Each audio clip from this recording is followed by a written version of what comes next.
All righty, are we live? Yes, we are. Tonight's episode of the Color Up Club podcast is all about luck. Is luck a real thing? Is luck something that you need? Is luck a force? Is luck out there? Or are you out of luck by listening to this podcast? You will find out right now. Welcome to the Color Up Podcast. Whether you're a seasoned player or You're a not out beginner of luck. eager to step up to the You're in table, the right this place. is your lucky podcast that's all about the thrill and strategy of the casino world. I'm your host, Jeremy. There's With Naomi. me is Jim the Professor. Let's get rolling. Hey.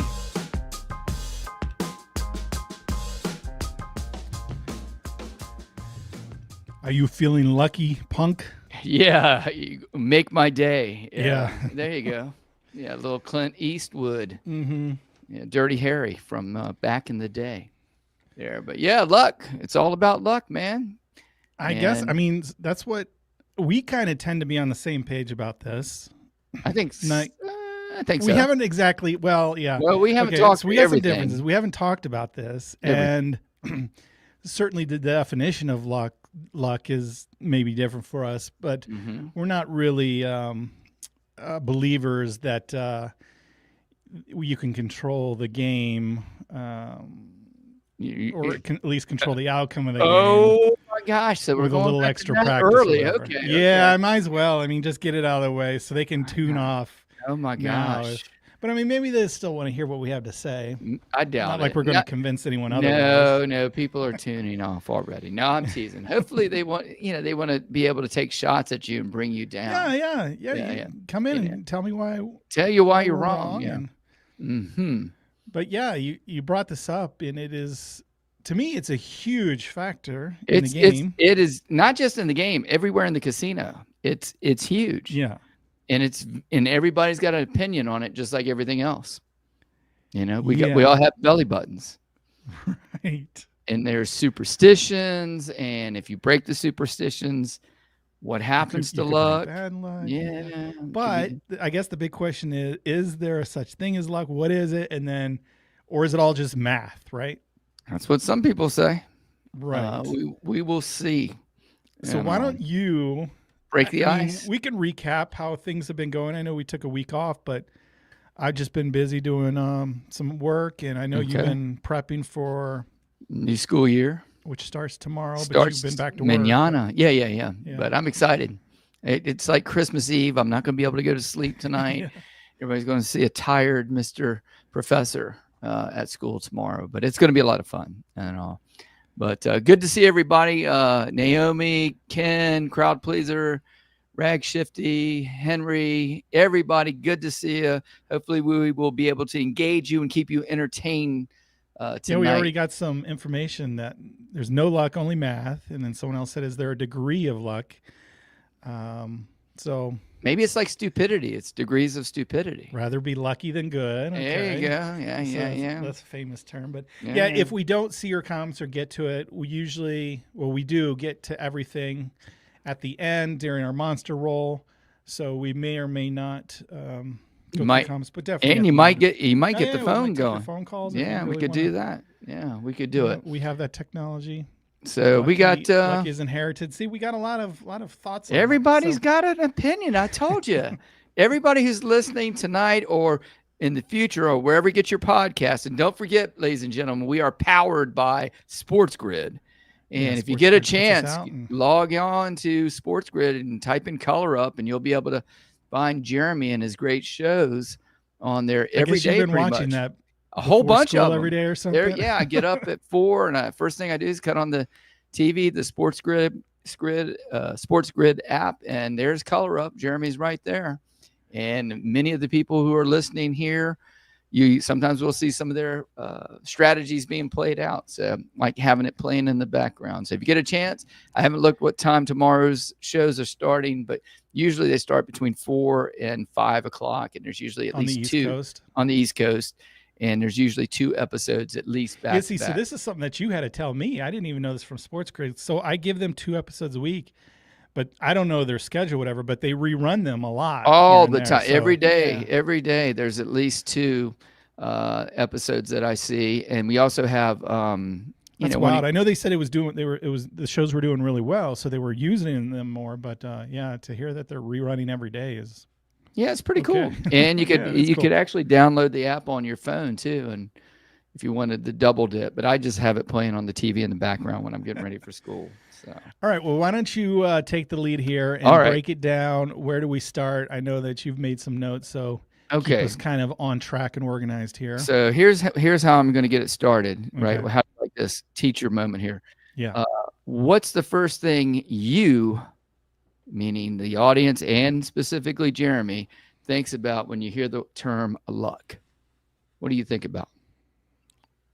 Leprechauns and 4-leaf clovers and Fantasy stuff. yeah, Okay. I guess I don't really think of like it affecting my day-to-day life. I would just think of more like, I don't know, lottery. Yeah, and then imagery. It's like leprechauns and 4-leaf clovers and just horseshoes and Okay. mystical fake stuff, I guess. Okay, fake stuff. Yeah. All right, so let's just take them. We'll hit the definitions, and then Okay. we'll see where this goes. But the first one is there's this force out there that brings good fortune or adversity. So some people think God. Some people think the stars aligning, the cosmos, that there is this being out So there a greater power outside. a greater power. Yeah. So if you're into some of the 12-step programs, a higher power that's out there that's worried about you, Mr. Color Up, and me, Mr. Professor, and everybody else, that there's this force out there that is the genesis of luck, and it brings good things upon you. So that's an interesting thought, because if the higher power Yeah. is, it would mean like, okay, Jim, I'm gonna a little less luck today, and Jeremy a little more luck. Like, it seems like higher power would be busy instead of being, or what do you have to be good, so good to Yeah. receive the luck? Or I don't know. I guess that Or- plays into it, because I know some people are like, you got to earn your luck, right? But what about like the hurricanes? If the hurricane doesn't hit your island, it's good luck. But if Yeah. it hits your house, it's bad luck, no matter where your house is. I don't know. Some people don't.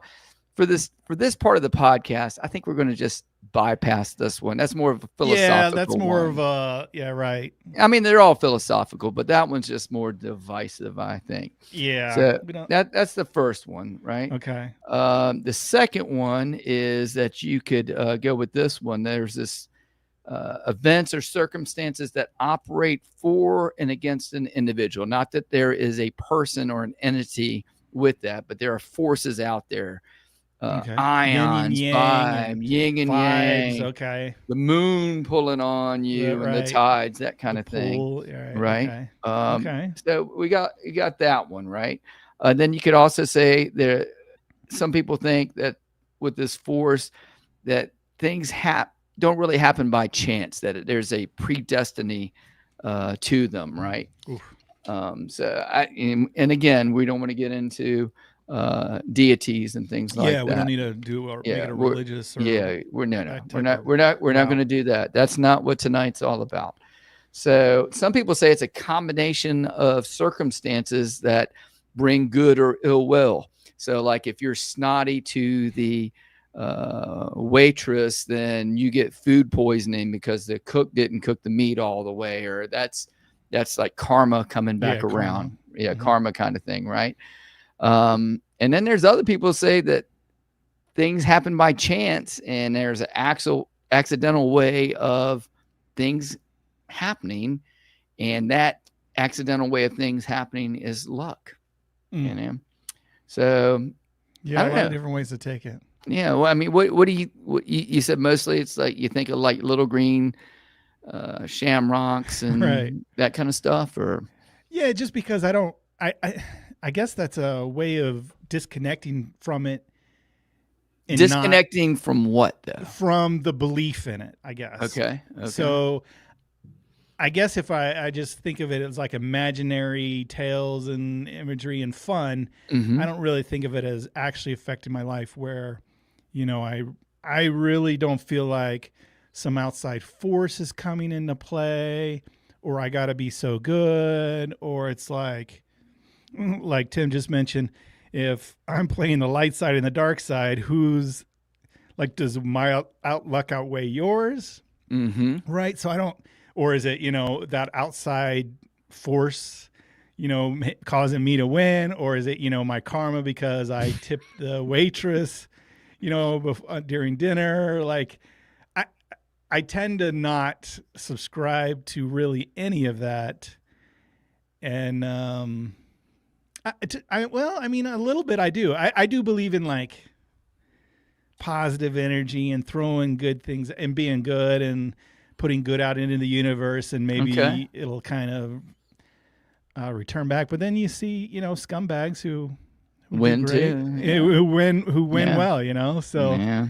I would like to believe that, the more good vibes you put out, the more good back. But yeah, I guess I see it as kind of leprechauns and horseshoes, just because I don't really see it affecting or playing much of a role in my life. So I just kind of. So that's one of the quotes for Category. later on, but we might as well get to it. One of the definitions was, with luck, the harder I work, the luckier I get. Some people are on that tree, that there absolutely is no luck. It's all on you. Right. But there are some things that happen by chance in our life, not just in a casino, but running into certain people at certain times in our lives, or on an elevator or whatever. And, how do you explain that? And people try to explain it with the L word, which is luck. Just like unexplained reason why you're getting something, undeserved, or something good happening to you. Right. Good fortune, success, prosperity, and everything. So that's what we're talking about in the casino world, is luck. So the first thing is, you got to define it. And the second thing is, do you believe in it? And there are some people who are like, yes, there's luck. No, there's not luck, or whatever it is. But we'll see. But there is a relationship between luck and the casino specifically, and that is mathematics. Yeah. And so what are your thoughts on math and casino? Is math more important than luck in the casino? Well, I don't know. I don't know if they could operate on luck, right? They, it used to be more, let's say, less corporate and that sort of thing. But now they have shareholders and stock prices. And I'm pretty sure if they had an annual meeting and they said, you know what, we're going to change the rules of our game. And if we get lucky, we might be able to win more this year. But if we don't get lucky, we're probably going to lose money, and the players are going to win more this year. So I don't really think that casinos. They don't believe in luck, I don't think. No, I think they are pretty good at calculating the math and solely relying on the math for their business model. I think that is a good way of putting it, because specifically with Color Up, and the game that we all love at this channel is craps. We love the game of craps. Yeah. And craps is the only game in the casino where the players actually control, I'm using the C word, control the dice, and they leave it to chance. They leave it to the skill of the dice setter, the skill of the thrower, or whatever you want to call it. We get to determine the outcome. We determine the outcome, and they really don't care. And they say, hey, go for it. Now, they won't let us deal cards to ourselves in poker or blackjack or whatever, but they definitely will do it with dice. And when you think about it, roulette is another one, right? They won't. Well, they don't let us touch the ball. They don't let you touch the ball. But I mean, they could let us. I mean, what's the difference between that and probably the dice? I don't know. Yeah, I don't know. But that's strange. So, so do the casinos believe in luck? And the answer is probably no. I think they believe 1,000 times in mathematics, right? Right. Because ultimately the dice have no what? Memory. They're independent. They don't care who throws them. I don't care, if you use this set or that set, they're going to hit the back wall. They're going to bounce. They're not going to roll in a continuous way that you think they're going to go. And the two sides together will never add up to the number 7 or whatever your thing is. It's not going to happen. So they're not afraid of that. And the other big thing with the math and luck on this thing is what they call the house edge. And I think we have to, and we'll get to all the luck. Does luck impact play and all these other things too, and why we believe in it. But talk a little bit about what the house edge is again. What does that mean? And why is it so important when it comes to math, and why the casino doesn't care about luck? Well, the house edge is the percentage that the casino keeps from every bet made. Okay. So if you bet, $10 and the house edge is whatever, 5%, or maybe it's a bad bet, 20%. Right. On a $10 bet, if it's a 20%, they're keeping, even if you win the bet, you're only getting paid 80% of what you should be getting paid. What correct? you should, right. So right. they look if at the it was a math and fair go, game. Yeah, if it was a fair game, right, like coin flip's the best way to talk about it. 50-50 game. If we played, Right. and a lot of games are like this. So pass and don't pass, black and red on roulette, player banker on baccarat, essentially a 50-50 game. And it's a little more complicated with craps, and it seems like they're paying you the right amount. But if you put, $100, you should win back $100, but you don't. Mm-hmm. They short you a little payment. So whatever it is, they might only pay you $95 back, or maybe they pay you as much as 99 point something back. Mm-hmm. Some games are bad and they would only pay you $80 of what, Yes. you should get 100, right? Mm-hmm. And so a lot of people get a little confused because they're like, well, I made a $10 bet and I won it, so I won $10. But that doesn't really factor in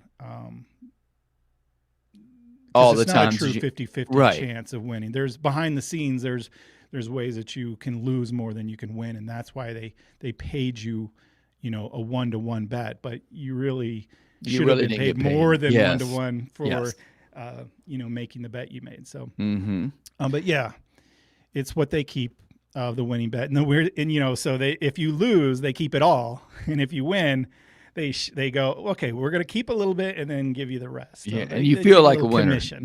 Commission. You feel like a right.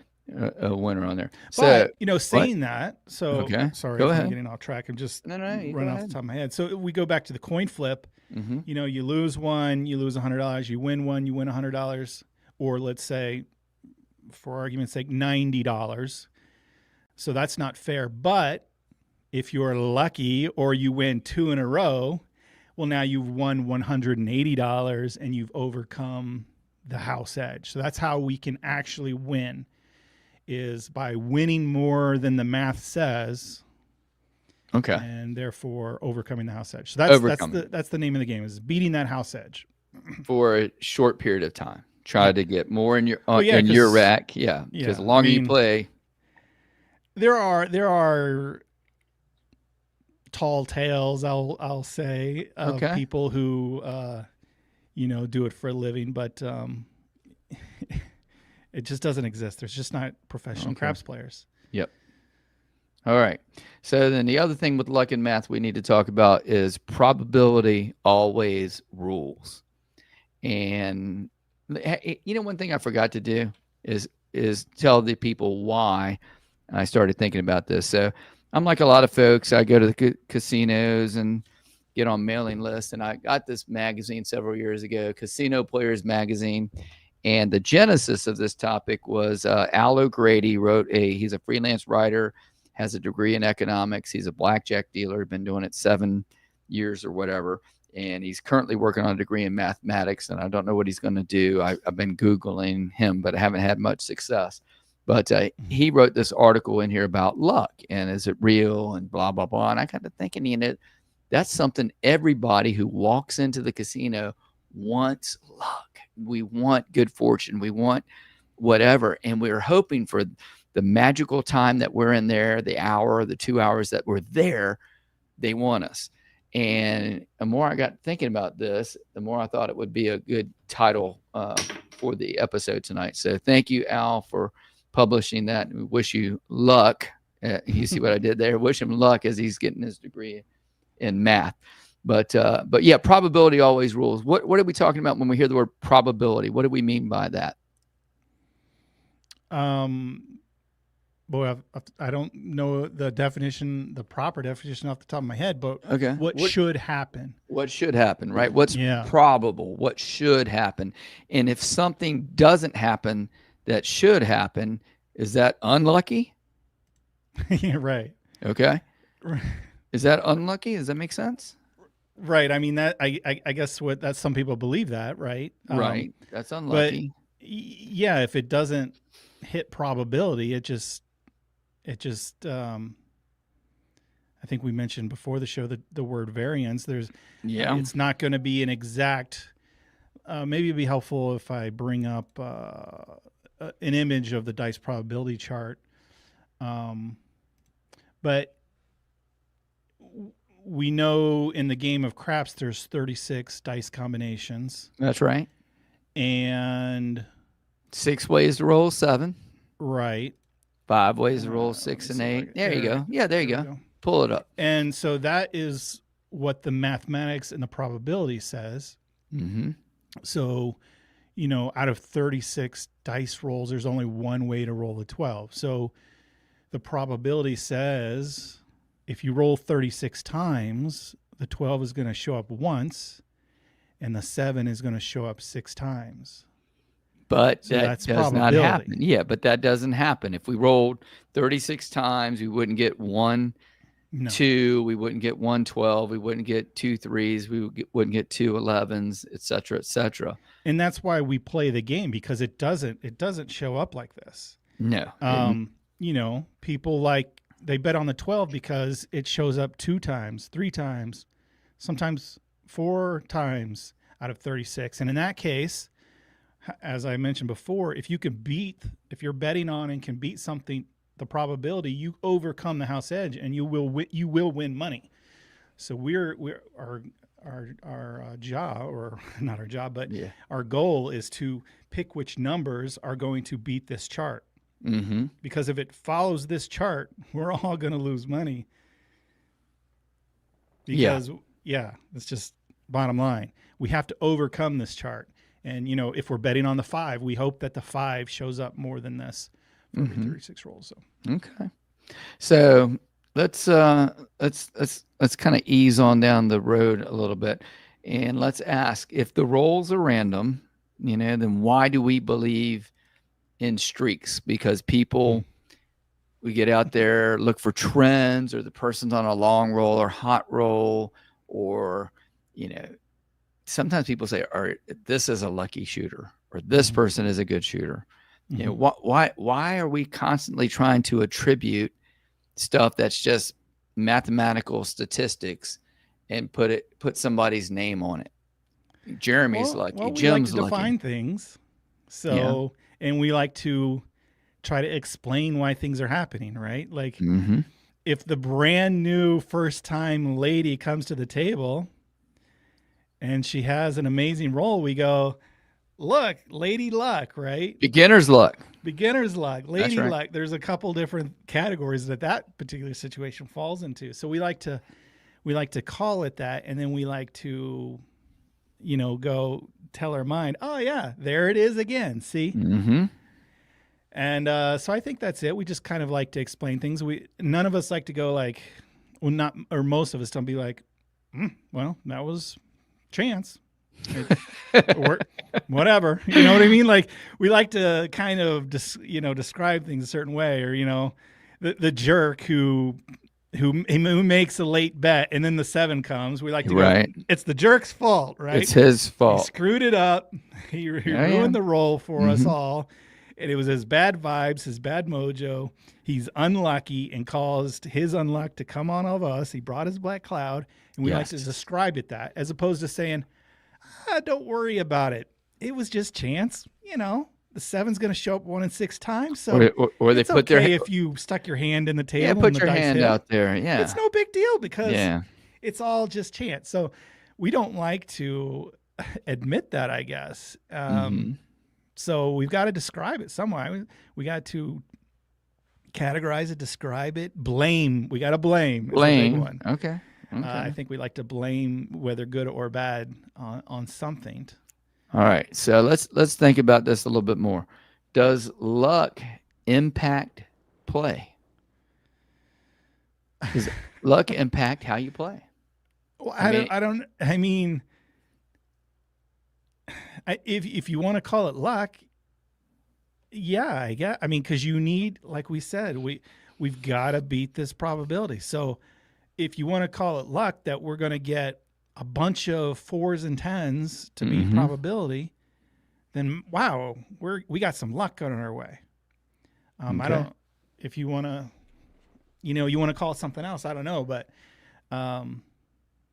to me, I guess I call it luck. One of the tagline of my show is "Good luck on coloring up." Yes. So in a general term, I'm just saying, I hope that probability works in your favor. Would be kind of like the long way to say that. Okay. So you're not saying something like in Star Wars, may the force be with you. No, not 'Cause you don't really. I'm think not there's a saying force.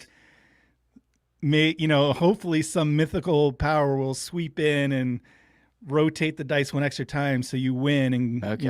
It's not happening. All right. So No, that's not I'm what just- you mean. yeah, no, I'm more of a, I hope that the variances in mathematics Okay. works out for you during your short Very period of good. time at the casino. And by the way, the variance term, I know John, our buddy John over at Pro Craps, and uses that term a lot, and he's talked a lot about it in a lot of his recent podcasts and shows that we're trying to, strike when the variance is going our way for that big long-term math that's out there.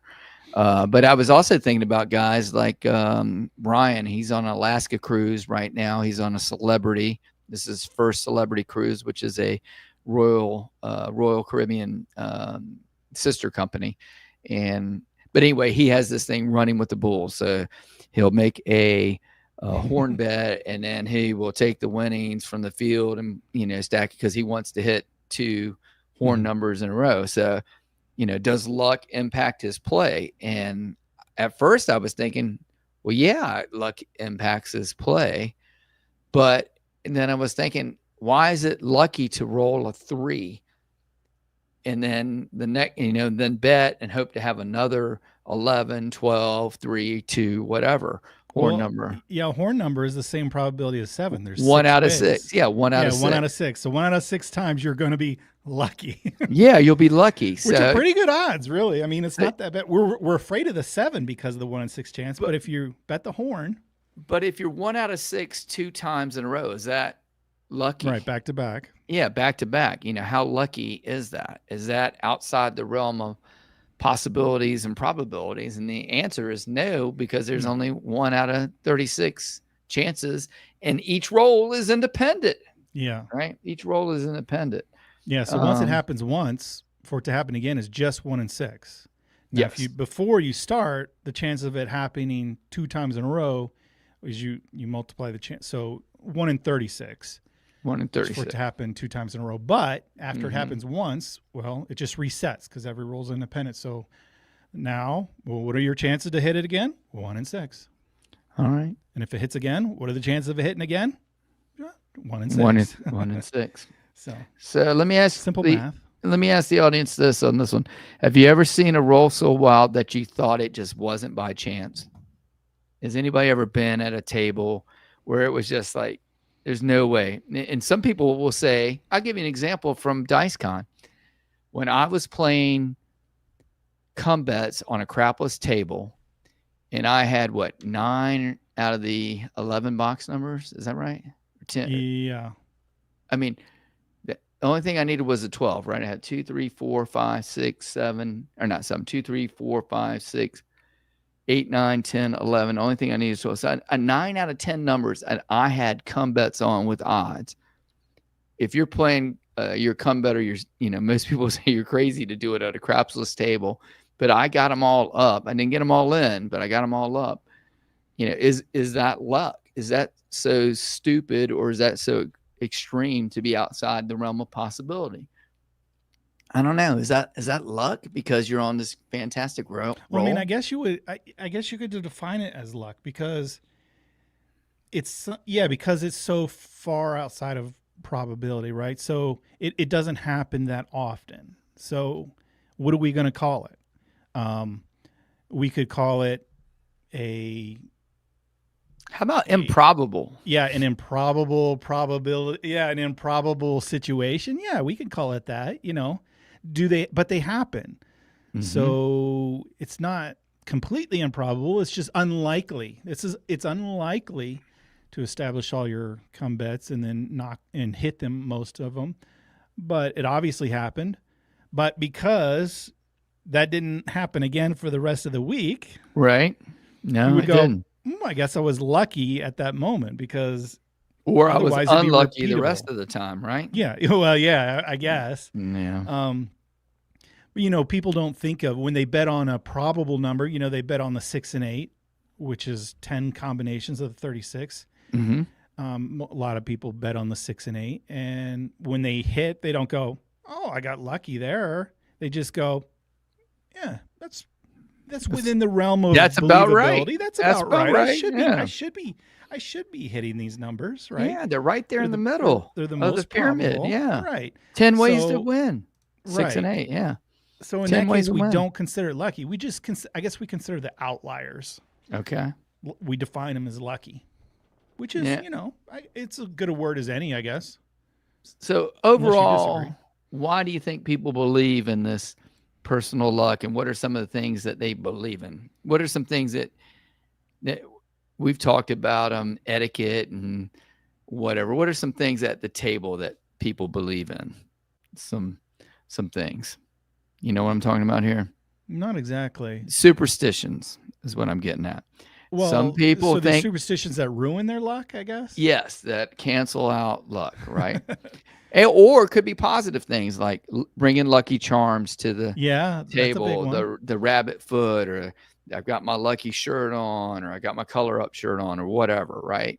Or my shoes that light up, or whatever we got. People believe in, hey, this is something that's going to be different. So charms, rituals, people believe, and this is a big one again with the dice influencers and controllers, that they have an illusion of control.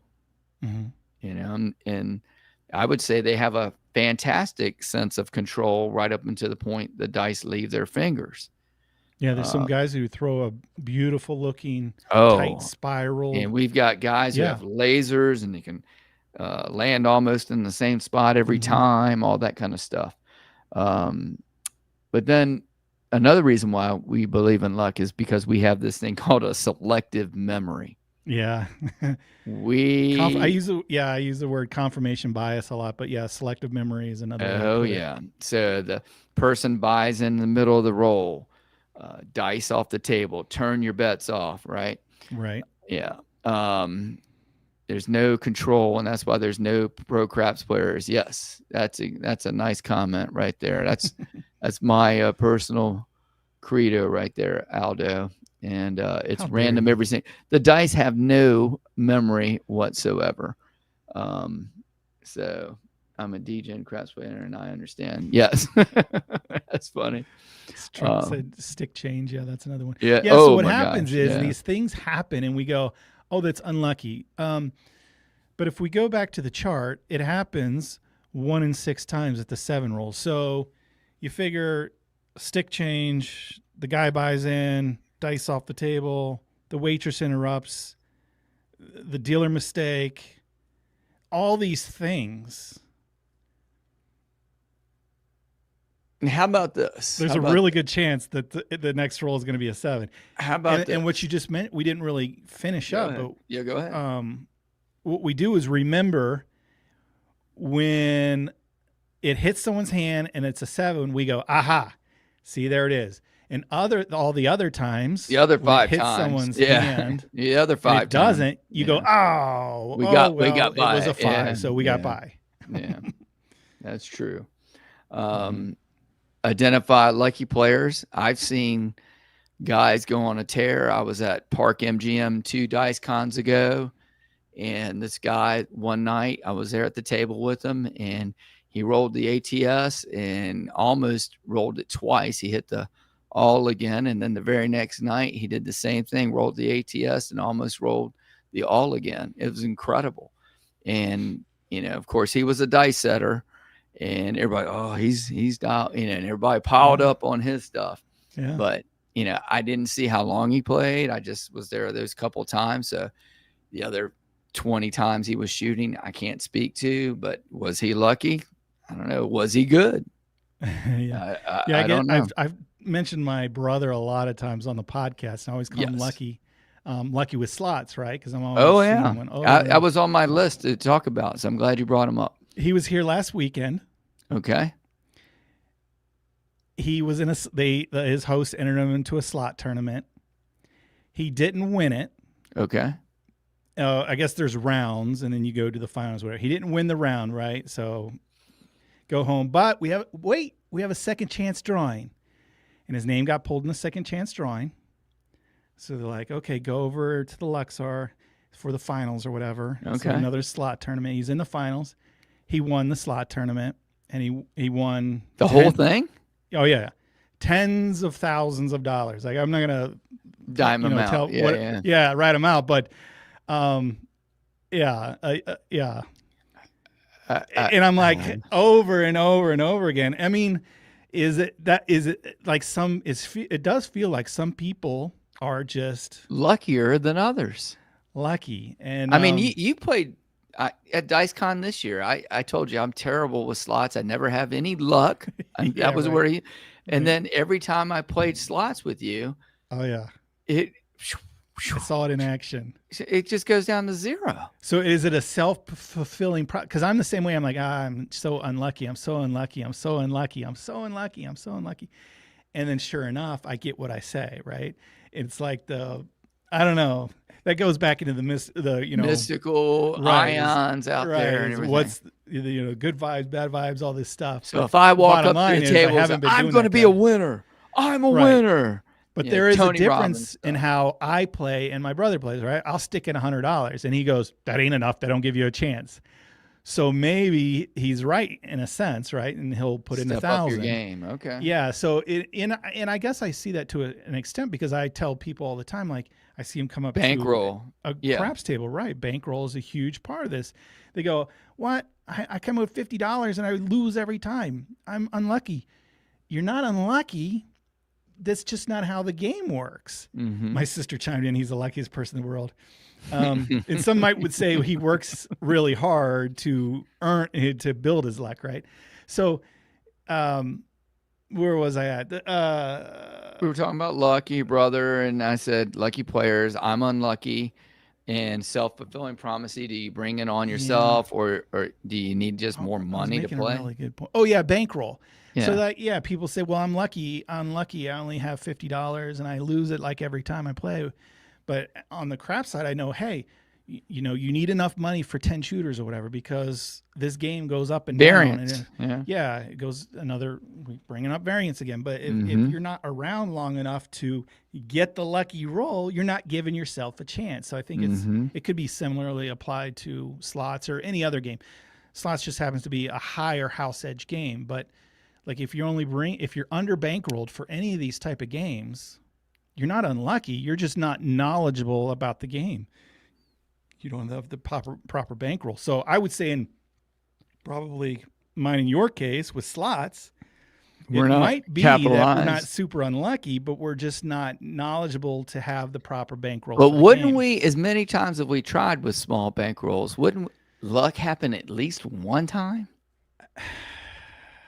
Am I don't know. missing it? If there is such a thing as luck. Well, I don't know. I mean, because you do, you on your $1 bet, you do win 20 cents every once in a while. That's like, every once in a while on a craps table, someone with $50, they put $10 in the field, they hit their field bet every once in a while. Right. I mean, but they don't hit it 20 times Right. and get $200, or they don't hit 16, you don't hit the 17. slot and win $200 on your dollar bet usually, because you're just dabbling with it. You're not playing in the math, I guess, enough. I don't know. It's a good question, but it does certainly feel like some people have more luck than others, and On certain things. yeah, It's so we weird do, we on see it. certain games in the casino, and whatever game you're lucky enough to win at first, that's typically the game you gravitate toward. yeah, exactly. Because I had fun and I won, so I must be lucky at this game. Well, you brought up DiceCon earlier. Yeah. Who was it that won our competition for longest roll? Cole's wife. Yeah, Cole. I forget what they put. Oh, in what her are name tag. It was like yeah. lucky, Oh shoot. But obviously, she was randomly throwing, beat out the dice control, and she goes, "Oh, I was so lucky. I have no idea what I'm doing," and she had the longest roll. Yes. And then DiceCon ended, and they stuck around the very next day. And she did it had again. an even longer roll. Longer roll. It's like, okay, so Sarah, is thank she- you, Ken. Yeah, is she lucky? Do we just follow her around? I mean, the I odds of will. it I happening will what? next year. Yeah, I will exactly. next year. So, like we say, no, it's just mathematical, improbable or probabilities. But yet we see it and we're like, Arm candy. Thank you, Ken. yeah. And she Ken- rolled 62 times, Jeremy. Was Ken that just, the that was the post-dice afterward. or I think the- that was the okay. post one. I think. Yeah, I think 62. she was in the 50s for that. 62 times. Right. It's crazy. Right. That's just like, wow. I mean, is it luck? I mean, technically, it's well within the realm of probability. Mathematics. Mathematics says that can't happen. Is it unlikely to happen? Yes. Mathematics says the average roll is 8.5. But a lot of times we get rolls of 2, and we hate those. yeah. But a lot of times we get rolls of 15 to 20, Mm-hmm. and it's in the math, and that's what the casino banks on, and why us as players don't. I don't know. We keep pounding our heads, hoping we can keep beating probability, and the longer you play it, Mm-hmm. the harder that becomes. So, getting back to luck and all, do you think? Do you have are there places that are? Do you think there are people out there, and we'll ask this to everybody? Are there lucky places where you'd like to play where you've won more than others, and you think that's a lucky place? Or do you have casinos that are unlucky? I haven't found a lucky place yet for myself. No. How about you? Oh yeah, I What do you- definitely have. What do So, you like, what do you, So, for what I believe is, to me, my mecca of luck is Cherokee down in North Carolina. It's a Caesars property. I think it's the best place to play on the East Coast. I love it. I haven't been everywhere on the East Coast, but as far as location, the setting up in the mountains. So does it Yeah. meet the first criteria, which you mentioned just a moment ago, which was the first time you went? How'd you do? I was very lucky, apparently, and Okay. the second time. Okay. So I went 2 times. It was during COVID.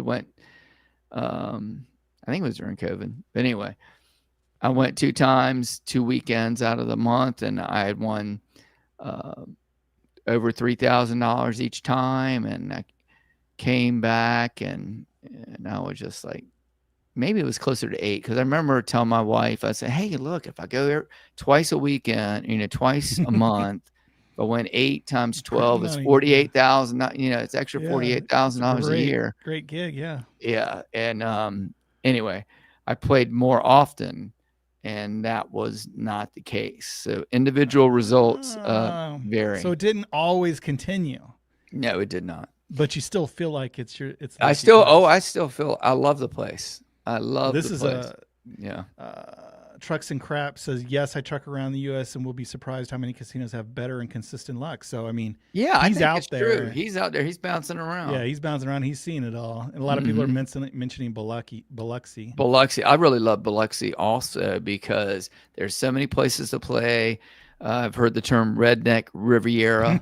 I've been there, I think 3 or 4 times now, and I've flown there with Caesars, and I've flown there with MGM with Bonnie Boo. But yeah, I definitely, and this is a good point, that places that are generous with comps and promos, they tend to be luckier for the players.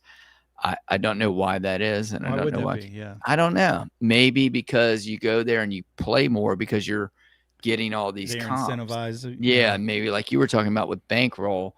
Yeah, hey, this is going to be it, you know. But then you think about it, hey, if they really fly you there and they're really paying for your rooms and they're paying for the shuttle and all this stuff, are you really luckier, or you are that, you know, or is it just that you're getting more out there?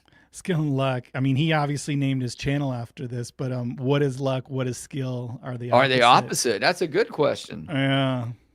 So let's go with it. What do you think? Okay. So skill, what is skill in craps? What would you say is skill in craps? What is the skill? It's tough.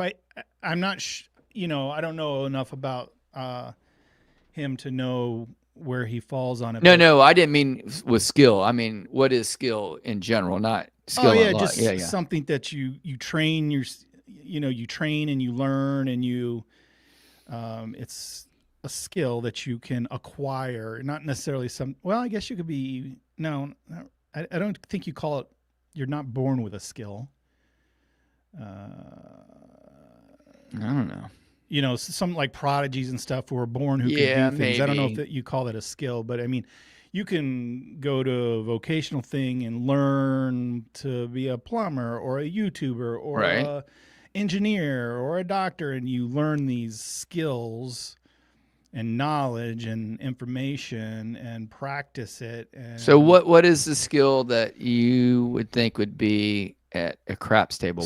That's what I'm kind of. Yeah. So there's 2 different camps, so some people would when they talk about skill, they're talking about controlling the dice, controlling the outcome. So if I practice enough and I learn enough about dice control, then I could beat the game because I can throw less 7s or whatever.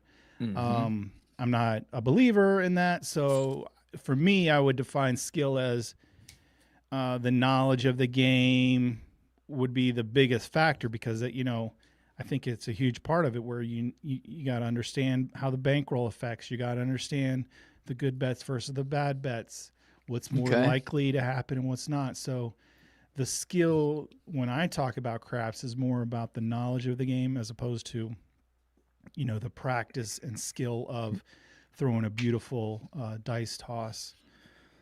So maybe the skill of, when do you double your bet?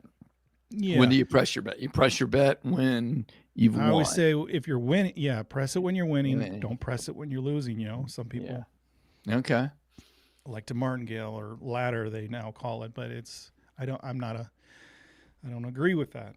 But that's just kind of a difference of opinion, not necessarily skill. Mm-hmm. So let's go back to this one with Ken and not so much on cruises. Now, the big reason people aren't having luck on cruises is because, especially the dice controllers, when you're out there on the big seas and the boats are rocking and stuff like that. I don't know about that. A lot of the dice controller community guys host like seminars, and you can buy their classes on the ship. So I don't know. So there's like a whole nother level of dice controller. Like if you're on the Earth, I don't know how that works, but yeah, there are definitely guys who sell their classes on the cruise ship. So don't let the rocking of the ship be a limiting factor in your beliefs, Jim. You could overcome that. Okay, all right. So don't be run off by those guys. What's up, Roadhouse and Craps Check? Yeah. Good to see you guys. Is there really? Let me get back to this. Yeah, get back to the outline because I feel like we've just kind of we're kind of messing I don't know where we're at, but I'm on it's a fun topic. Oh, it is. I'm on, but we were reading some comments too. But back over to the variants, right? One of the things I was thinking, are craps players variance worthy? You know, are you worthy or unworthy by your nature? You know, do the dice care? You know, when you're in the variance, you know, that's where you've got to make your money for that short little period of time, or maybe it's a few rolls, or maybe it's 62 rolls. But you've got to be fortunate, or you got to be lucky, or you just have to be at the table to be there for that long roll and be there during the variance, right? So if you can't use the word luck, if luck doesn't exist, then what do you call it? You know, is it fortune? You know, all the things. Are you fortunate to be at the craps table when you're rolling, and you know somebody's rolling 62 times, or are you unfortunate because everybody You rolled, went to the bathroom during that time. Yeah, or you went to the bathroom and then you come back and everybody else is, the dice are flying around the table because nobody's, hit a point. Nobody's rolled more than 3 times. So I don't know. These questions about luck, is it possible for somebody to be lucky to be at the table like I was at DiceCon a couple years ago when the guy rolled the ATS and then he almost hit them all again, and he rolled the next day, he rolled it to ATS. Am I just lucky, or should I have gotten to know that guy? I don't know. It's just really strange, And does the idea of luck make the game more enjoyable? Because if you just looked at it from a mathematical lens, every game of the casino, we're not going through the door, right? And we have friends who probably know us, and you say we're crazy for going through the door. We're crazy. You're dumb. You're wasting your money. You're wasting your money. I have a buddy of mine told me years ago. I think the lottery, by the way, I get no commission from Powerball, but it's up to $750 million tomorrow night. Okay. $750 million. And my buddy found out a few years ago that I actually played when it gets up over 200 million. Yeah. And he says, "Don't you know, Jim, that's a tax on the poor and stupid." Okay. And I said, look, Steve, who are you talking to? It's Jim. The poor and the stupid. This is my kind of tax. This is a tax I can get behind. Yeah, this is one tax that I'm okay with. This is the one tax that I'm okay with. It's the only one. It's fun. And maybe I get green something. Time. It's the only time. Yeah, when they take it out of my check, I'm not getting anything. I'm not getting it back. It's not coming back. They're wasting it on the stupidest stuff. But this one is fun. But this one is fun. Someone's life's going to change. That's right. But it does make it. But yeah, if you just think about the math, you'll go crazy. Yeah, because right. The casino, that's their business, is all about the math.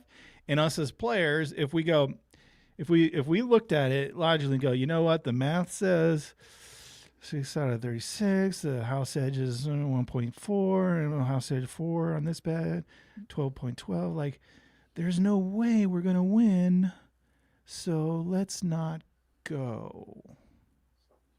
I get this comment a lot in YouTube. Is they always kind of do it as a joke, and I'm trying to think of how they phrase it, but it's like well, the best way to win is don't play at all type thing. And that's the best way to lose, not to lose. That's right. Exactly. Yeah. They just have it. They say it in a way like it's stupid to play, right? But yes, in a sense, they are correct. And if you do not play, you cannot lose. Right. But we're going to play. Well, we do it for entertainment. Yes. But this is a game where you can actually win. So we're playing to try and win. We're overcoming the probability and gives us a chance to win. If you don't play, you have 0 chance to win, and that's no fun. Maybe financially it is wiser, I guess, long term, especially since long term, mathematically, we should all be losing money at this. Except at least at least Jim the professor, 1.41%. Yeah. Well, no, a little less because you usually have at least minimum. Yeah, I'll put some odds. So you're down into 0.8% probably. Theoretical. Right. Theoretical, right. Individual results may vary. Lose $500, exactly. Right? Individual results may vary. So. But yeah, so we're trying to have a little luck on our side and overcome the probability and give ourselves a chance to win. I mean, the math is so bad against you to win the lottery. It It's is a pretty waste bad. of money. But you do the calculation. You go, well, you know what? It's $2. $1, $2, or I don't know. Maybe you buy a couple tickets and it's $10. Or you buy a Diet Coke. Right. It's not going to change your life, but it's, fun. And then you get to watch and go, oh, the numbers were so close. I was off every number by one. And that's a little fun. So there's something to be said for that. Yeah. But who knows? Maybe one day you'll hit it, Jim. I'm Maybe. hoping for you, but Well, I'm hoping it's this time because I bought a ticket this past Saturday and I had the Powerball. So my $2 became $4. So I parlayed it. oh, So okay, okay. I've got- Yes, now this is one gamble that I do not participate in. You don't To do me, the lottery. No, I'm just like, you know what? The odds are so long. I feel like I'm an unlucky person. Oh, I'm not my even going to gosh. bother. Oh my God. So, Well, here, let me transition on the outline with this. I want everybody, if you're listening and you're not driving or something, you can close your eyes. I want you to imagine you're at the I'm gonna close my eyes. at the table, right? We're at a craps table, and the shooter picks up the dice, right? And this is luck Wait a versus second, math. Jim. Before you Yes, continue, go ahead. all right, there are, I guess it's called something, but some people, when they close their eyes, can't visually see anything. Okay, I'm All one right. of those people. I know several All people in my family, okay. and it's didn't hard know for me to that. believe that when people close their eyes, they can see stuff. Yeah. If you close your eyes, can you see stuff? Well, I can see stuff in my mind, but I can't see you right now. In front of Right, me. I right. have But to can you mind. Visualize, Jeremy? visualize the table with Yes, a guy and yes, dice, yes, and as yes, I say things, and yes. then now there's a horse on it. Yes. Like, to me, I can't. I hear the words, but it's still just like black in my mind. I can't. You know what I would visualize call things. you? It has a Unlucky. specific unlucky. name. That's unlucky. Yeah, that's unlucky. So some people can't. So I don't know I'm what gonna, that I'm gonna name go ahead is, and but I try will it. But Google it. Yeah. it's just Yeah. blackness that I cannot Okay. imagine or picture things. All right, here we go. But for the rest I'll of try. us, I will try. Yeah, for the we rest will of you try. So lucky close your people. eyes. So this is luck versus math at the craps table. So you imagine at the table, the shooter picks up the dice, shakes them, and lets them fly. Okay. Now, math says a 7 should happen once every 6 rolls, right? And sometimes it does. Over 1,000 rolls, the math does. It's usually pretty rock solid, right? 7 Mhm. always comes up 16.7% of the time. But what actually happened when your eyes were closed, the shooter went on a heater. Mm. All right. And he or she rolled point after point. Mm. 6, 8, 9, even went back to back to back on the hard ways. 20 rolls, no 7 in sight. 40 rolls, players are cheering, chips are flying, the energy is electric. So what just happened, Jeremy? According to probability, a 7 should have shown up multiple times during that stretch, correct? Yeah, maybe it did. It was just on the come out roll. And the puck was off. No, I'm saying it did. Okay. Just a pure 7 free. 7 I'm getting in free. the weeds a little bit with that. Yeah, I know, but you're killing me. No, All right, but- okay, I'm but sorry. You're Sorry to just crush like your one of the students demonstration. in class. You're like, you're killing me, man. You're killing me, Smalls. All right, here we go. So 20 rolls, no 7 sight. What just happened? 7 should have went 1 out of 6 times, multiple times. But the variance, the natural short-term swing of the expected math, let the shooter ride the hot streak, and that's what the table people call luck. Yeah. Even though it's not outside it's outside the probability, it's not outside the variant, because sometimes the 7 comes a lot more often. I've rolled 5, 6 7s in a row on a come out, and there's that shouldn't happen, but yet it did. Yeah. Right. The math says it'll average 16%. Mm-hmm. But I mean, it may be up to, well, if you roll 6 in a row, it's 100%, right? Yeah. Until now, and then you get Until on a it's streak not. where it doesn't show up for 30 rolls, and it averages out to that 16%. Right. But in the same scenario, if you flip the script, another night, another shooter, this time the dice turn cold. 2 quick 7s, the bankroll shrieks, groans are in the air. The same math, the same dice, the same place, but the variance is swung, and the table is called a what? Cold table. Yeah. Bad luck, bad dealers, bad vibes, and we're looking to place blame on people, right? Right. And that's what we do. But the truth is what? The dice don't care. They're like Shakira's hips. They don't lie. And they don't owe you anything, right? Mm-mm. And they don't They're not due. They're not supposed to happen. They're not, whatever. It's just independent each and every time. So yeah, so that's a tricky part. It's called gambler's fallacy, which I don't know if we can talk about that a little bit. Yeah, the Monte Carlo with the roulette. Things are due, right? So like you say, okay, Bubble Craps is famous for this when they have the little markings on the hard ways, right? They should happen once in 36 times. That's the combination of hitting a hard way, right? 4, 6, 8, or 10. So they'll put a little number, hasn't rolled for 20 times, hasn't rolled for 50, hasn't rolled for 100, hasn't rolled for 300 times. And so you go, it's due. It's due. But how could it not be due? Yet at some point the math has got to conform itself. Yeah. And I saw Alex over Casino Quest. He had like a Instagram post or I don't know, some social media post about this exact thing. I don't know the number he started on. It was like he was betting a hard way and it was like at 200. Okay. And it was kind of funny. I thought the video would end with him actually hitting it. So he was betting it. Right. And he's like, and I don't know, I can't remember, maybe every 10 more he would bet it again or something. Oh, wow. And then at the end of the video, it was a short video, like 30 seconds. He was like, it didn't work or something like that. Because even though the math should start conforming back. It's been 300 rolls since the hard way hit, or it's been, there hasn't been a 5 in so many rolls. It's gotta happen, right? To bring back, it's got to conform to this chart at some point. It's got to conform to the math.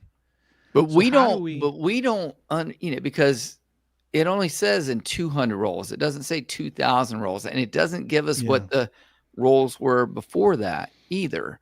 Right. And that goes back to, I think you said, hey, we're only at the table for a very short period of time. Very short period of time. Of things, yeah. Versus infinity. And well, we're talking about infinity. We're talking about every table throwing dice all throughout all the over world. the cities and around the world. And it's going to be, as long as it's not crooked dice or rigged or something, it will be, it'll be like this. I don't know, but it sure does. When you've watched and, I've been on cruises, I've been to Biloxi and been at tables for a long time at DiceCon and elsewhere, and you say, oh, nobody's hit the ATS this week, or nobody, it's due. It's the last night of the cruise. And then what happens? Nothing happens. The same thing that's been happening. Right. And then you get on the cruise the first night. Oh, you should have been here last night. You rolled the ATS or not the ATS or someone whatever. Hit it two whatever the roll hit it. Yeah. It's just crazy. Not so much on a cruise, but whatever the bets are on there. It's just right. Unbelievable stuff over there. But getting back, I was going to say the timing then, because you got to go at the right time. So how do you know when the right time? I wish I knew. If I knew, I would tell. Well, I don't know if I would tell. I would tell you, but I don't know if you would be like one of these dice controllers who are a professional dice player, but you can't admit it. I'm not going to tell anyone, but I'll charge you. I'll give you. Let's see, if you give me $3,000, I'll tell you the best times to go to the casino to find that pocket, that window. So here was what I was going to say. And if you flip the script, luck is just our human way of describing the gap between when the math predicts, or what the math predicts, and what actually happens. Oh, I like that. That's kind of what I said at the beginning. It's like, I think we just try to attach labels or describe it. Yeah. Luck is really just our human way of describing the gap between what the math predicts and what actually happens in a short window of time. So takeaways for players: math rules in the long run. Ladies and gentlemen, do not be deceived. The house edge is real, and the house always wins in the long run. 100%.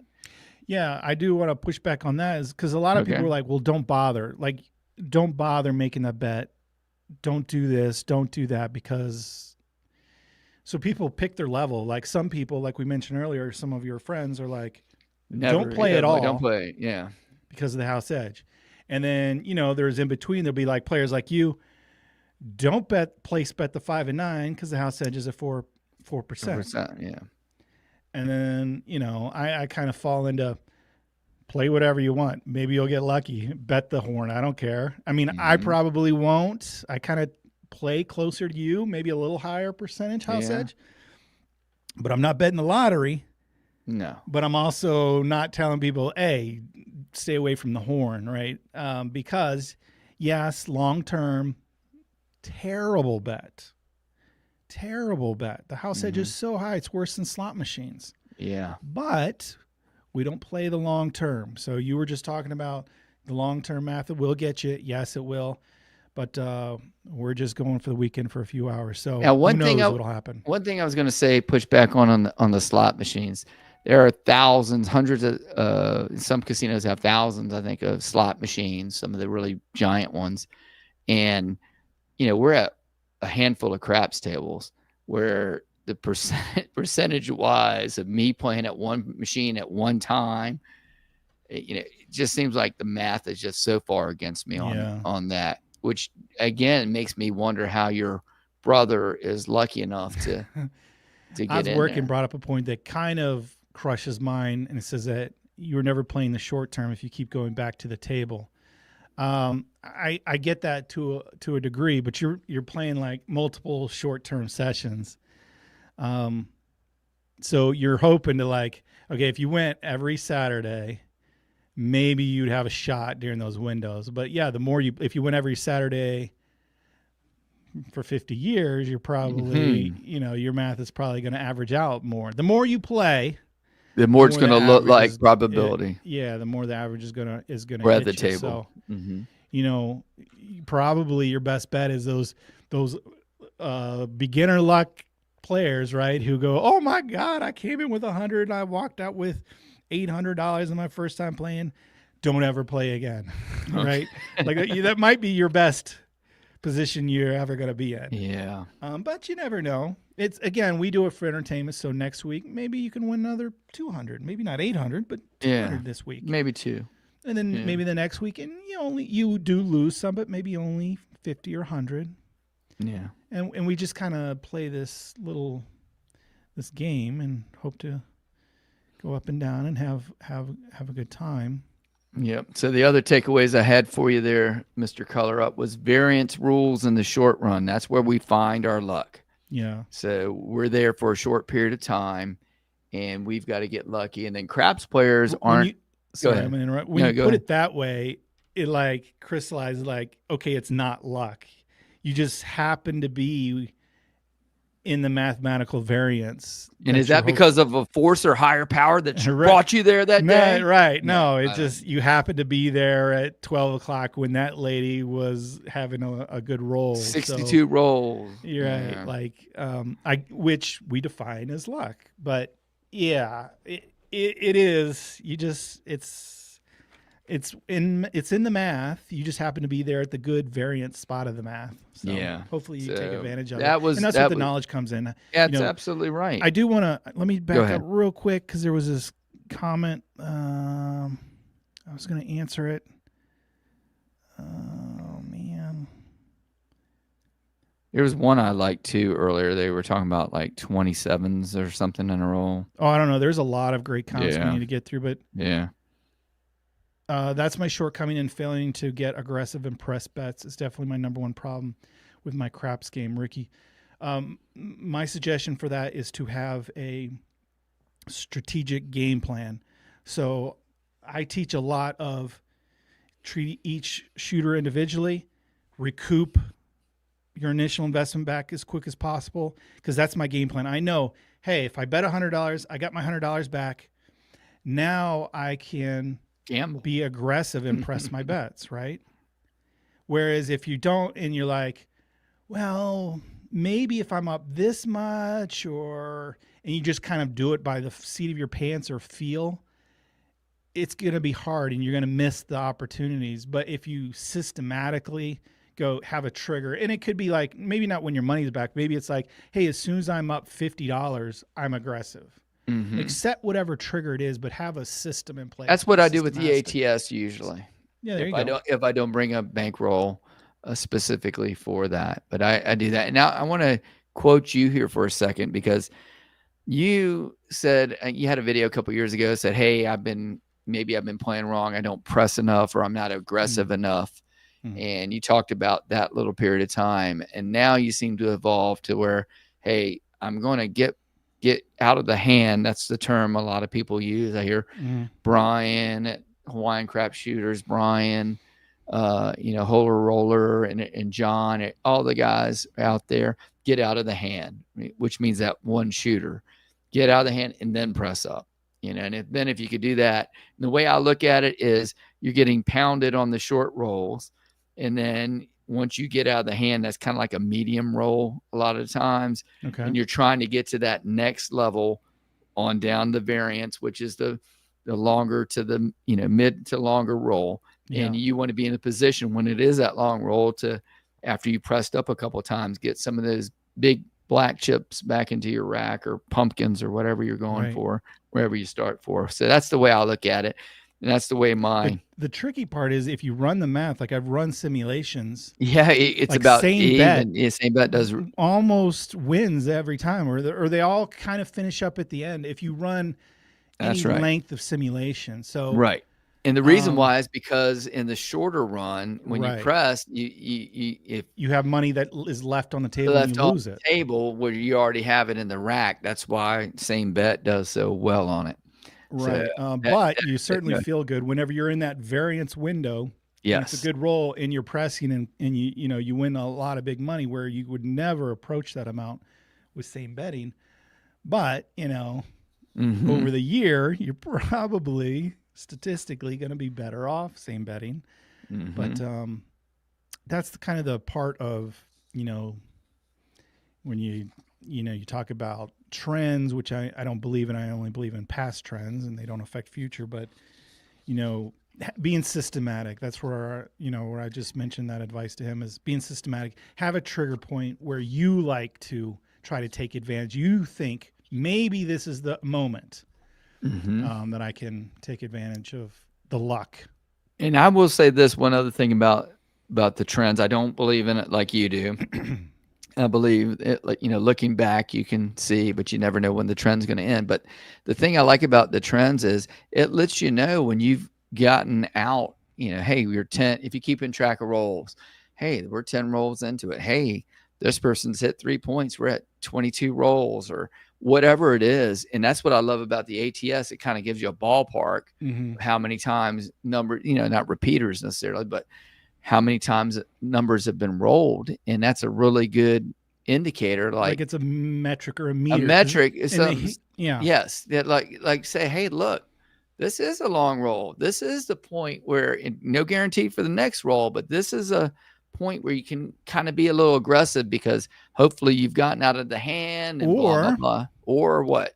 Or you can look at it the other way and be like, pull the ripcord on the parachute. Not that I believe in, but I tend to do this a lot. I'm like, take me back down to 44, right? Or counts to safety. Regress back down. Yeah. No shame in that, I don't think. Some people will try to shame you for it, but it's been a long time. The math says I'll go ahead and regress. Where other people are like, you just missed out. We had another 10 rolls, and I kept pressing my bet. So, but yeah, it's definitely. But I do like that idea of, you kind of have a gauge, because in the heat of the moment, it's like, are we doing good? Are we doing bad? And then you can kind of gauge like, man, is my system work? Is my systematic style working? Because, 2 players in a row have hit the ATS. Yeah. And I've won $20. I got a problem, right? There's a problem in my system that I might want to reevaluate and change if I'm seeing these long rolls and I can't make money off of them.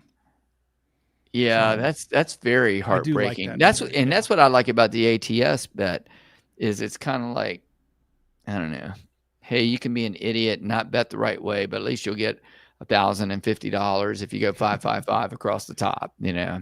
So it's possible on those, but yeah, that was. And the odds are like 190 or something like that. It's not like, it's not like the state lottery. What's the odds, Jim? I'm sure you've looked it up once or twice. Oh, it's several millions and millions in there. I could probably pull one. it up real quick. Yeah, to one. Well, So if it pay off 700, it must be like it's pretty high. at least Odds of winning 1,500 or Powerball. 1,500 million, which is what, 1 billion to 1 or something. Yeah. Powerball. Let's see. Odds of winning the Powerball. It's 1 in 292.2 million. So that's why it's able to build up a bunch of times, because it's hard, even with the millions of people playing and buying tickets. It's very difficult. So What's the house edge on a state lottery? Multi-state lottery. I just looked at AI said we're not that good yet. They can't compute it. Well, I guarantee you they keep a I'm big teasing, I'm percentage teasing. back, and then Oh, the house edge is huge. Yeah, and then on top of that, then they Yeah. tax you. So I'm they gonna tax you type like in what's the 50% or house whatever. edge on winning. What's the house edge on Powerball? Yeah. Let's see I what like they this say. comment. The best way to only go when you are getting something back from the casino, free play, comps, etc. Like I wouldn't go exclusively for that, but especially I know I say there's no professional craps players, but there are professional gamblers Yes. who take advantage of situations, whether it's like bad dealers, blackjack, video poker, and the most common one is actual poker, where you're not playing the house, you're playing other players. But they kind of factor that in. Hey, what am I getting back in free play and comps and whatever? Those are worth some value. So you can kind of calculate that in your wins and losses, as some people see it differently, as a rebate or a bottom line thing. But it is worth something, I guess. Okay, and just so you know, I did look it up with AI Mhm. on Google, and it said, there's really no easy way to figure it out because of They have multiple different ones, yeah. winners and blah blah blah. But they according to Big Think, in a 2022 analysis, the accounting after taxes, blah blah blah, it says that means that for every $2 Powerball ticket was worth only about 85 cents, even with it. Yeah. So. Whoa. Yeah. So what is that, like 60% house Yeah. edge, something like that? Yeah. You divide that by 2. So Yeah. 60. Yeah. Right at 60%, or getting close to a 55% house edge. So it's worse than the ATS. A little bit, yeah. The ATS with the bad payoffs. The bad payoffs is in the 20% range. 20% range. There are still tables out there that house edge is still under Yes. 8%. At the Isn't that ATS. awesome? That is an Yeah. incredible side bet. It is. Very much Under so. 8%, I would say, is a great play. If you have that in your local casino, Give it a shot. give it a shot. It's still a long shot. After you get up, you get out of the hand. But that kind of bet Yeah. for an 8% house edge is pretty fun. The ROI on that is very Yeah. nice. Yeah. Very good. Well, that's all I had on the outline there, Jeremy. As far as what we were rolling with, I know we're over an hour 17. Yeah, it flew by. Did we solve any problems? No, I don't We think defined so. luck a little bit, and Yeah. then we kind of wavered and went around the topic and went in circles. But Mhm. Mhm. do But it. Can you summarize and give a bottom line statement how you How feel I about view luck luck? and Yeah, how it relates to the game? I do believe in how it relates to the game is you have to forget about the math, to walk into the door. I do believe it adds to the positivity of vibes at the table. I've never been at a table where people are arguing and fighting and yelling and screaming at each other like you're on a Carnival cruise fighting over chicken nuggets or whatever, where people have won money. But I have been around good, shout out Carnival cruises. But I've been on trips. I've been at tables where there's just a positive vibe and good things happen. And that's why I love, again, the Color Up community and the greater Color Up community, but specifically our Color Up Club members. When we meet up, whether it's a regional thing, whether it's the big annual event at DiceCon every year, it's absolutely fantastic. And I don't know if it's because we're playing more or we're in the variant or whatever, but it seems like luck follows us, where every year somebody's getting 50 or 48 or 62 rolls or whatever it is that's out there. So I do believe, like you were saying earlier, sometimes good things happen to good people, and that some people are a little luckier than others.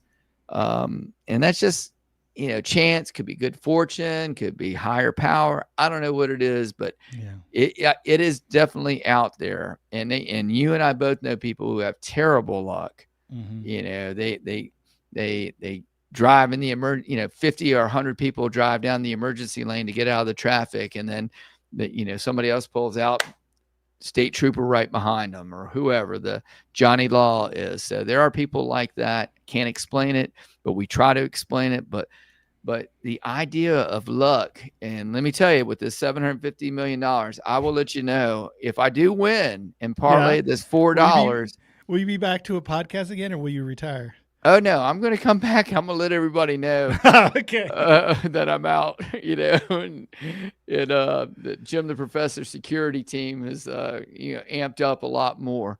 But no, it's going to be fantastic, and hopefully we will be able to do some videos like some of these obnoxious guys who are having a good time with big bets at casinos and stuff. Right. We'll do that, and maybe we'll save some dogs or cats or people or something. Yeah. Just walk around like Mr. Beast or something. Yeah. I'm kind of in the same line of you as and I think it's just because it's more fun whenever the good vibe is there and the win happens. Mm-hmm. Because we've been on bad tables like at DiceCon, a great group of people, and it's tolerable, right? Yeah. It's like, this table has been ice cold for an hour and everyone lost a couple $100. But we've had fun chit-chatting and BSing but it's been tolerable, right? Yeah. And then but as much as we set a bottom line there, so it's tolerable when it's terrible. Right. But when the table's okay, we have a blast. Oh my God. When the table's great, it's just amazing, right? And so it's kind of like we lean into the good vibes and have so much more fun with it. Oh, absolutely. That we remember. And so, I think good vibes and that goes along, try to learn the etiquette and, the things that disrupt things and upset things, because that's all about trying to create a positive environment and having good vibes and having fun. And it just makes winning that much more enjoyable. So I think that plays a big part of it. So I don't know that that's luck. It's not like we're creating the luck, but we're creating environment where when that luck hits, that variance, that abnormality out of the probability, that we really have fun with it. So absolutely. Well, that's a great way to end it. I think that with your thoughts on that, I think that's a great way to end it. We can go into the monster roll if anybody wants to call in, but I think that's a great way to end it right there, Jeremy. Okay. Let me. You got the magic thing to put up the number once you get it up there. Yeah, banners. We start going through. Comments. Yeah. I'll go up at the top there, and we'll get going there. And by the way, a new episode hit this last Monday finally on Apple Podcasts. Someone in the comments real early asked, "Hey, I love the podcast. Are they going to still keep happening?" Yeah. And there was they changed Sports Grid, who hosts my podcast, switched platforms, and then the one guy who was running it, he doesn't work there anymore. So there was a lull. I kind of fell through the cracks, but. They have a backlog, and you'll be seeing them popping weekly, and that's great. Yeah. And then Okay. So let's see. I'll start at the top. You start at the bottom. Okay. Luck is expecting things to go your way. Mm-hmm. Oh, we got a call right away. Let's see who it is. Oh, wow. Awesome. All right. If I can remember how to do this. Caller, you're on the air. Who do we have with us?